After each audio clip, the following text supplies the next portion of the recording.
ડીસામાં ભીલડી પ્રાથમિક શાળામાં પાણી ભરાતા વિદ્યાર્થીઓ અને શિક્ષકોને હાલાકી પડી રહી છે। ક્લાસરૂમ હોય, પ્રાર્થના હોલ હોય, તમામ જગ્યાએ વરસાદી પાણી ભરાઈ ગયા છે। ત્યાં સુધી કે આચાર્યની ઓફિસમાં પણ વરસાદી પાણી ભરાયા છે। વરસાદી પાણી ભરાતા શિક્ષણ પર મોટી અસર થઈ છે। સ્કૂલમાં 350થી વધુ વિદ્યાર્થીઓ અભ્યાસ કરે છે, પરંતુ આ સ્કૂલ હાલ પાણીના હવાલે છે।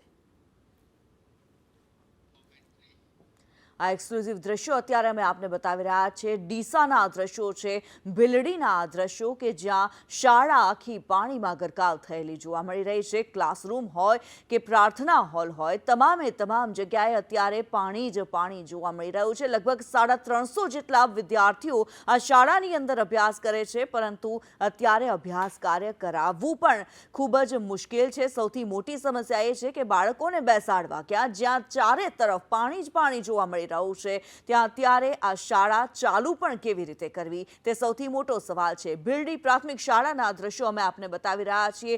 ઘૂંટણ સમા પાણી જે ભરાયેલા છે શાળાની અંદર। શાળાનું પ્રાંગણ હોય, પરિસર હોય કે પછી શાળાના ઓરડાઓ હોય, આચાર્યની ઓફિસ પણ પાણીમાં ગરકાવ થયેલી જોવા મળી રહી છે। ડીસાના ભીલડીના આ દ્રશ્યો કે જ્યાં પ્રાથમિક શાળા પાણી થઈ ગઈ છે। આ દ્રશ્યોમાં અમે આપને બતાવી રહ્યા છીએ, એક્સક્લુઝિવ દ્રશ્યો છે।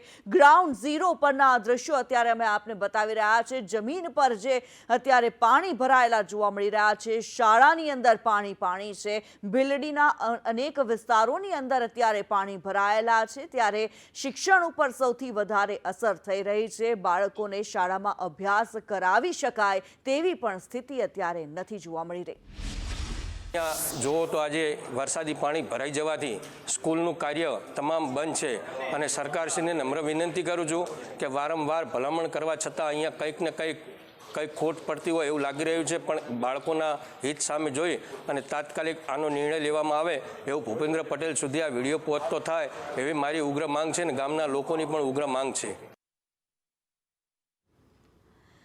કેવી રીતે ભણે બાળકો, સૌથી મોટો સવાલ। જ્યાં પાણી છે ચારે તરફ, અને આ પાણીની વચ્ચે બાળકો આવે તો કેવી રીતે આવે? ભીલડીના આ દ્રશ્યો જે છે ઘણા બધા પ્રશ્નો ઊભા કરી રહ્યા છે। આ સમસ્યા જે છે દર વર્ષે સર્જાય છે, અને આ સમસ્યાનું કોઈ સમાધાન મળતું નથી। વિદ્યાર્થીઓને હાલાકી પડે છે, ગામ લોકોને હાલાકી પડે છે। ડીસાના ભીલડીના આ દ્રશ્યો જે છે તે સામે આવી રહ્યા છે। શાળા આખી પાણીમાં ગરકાવ છે।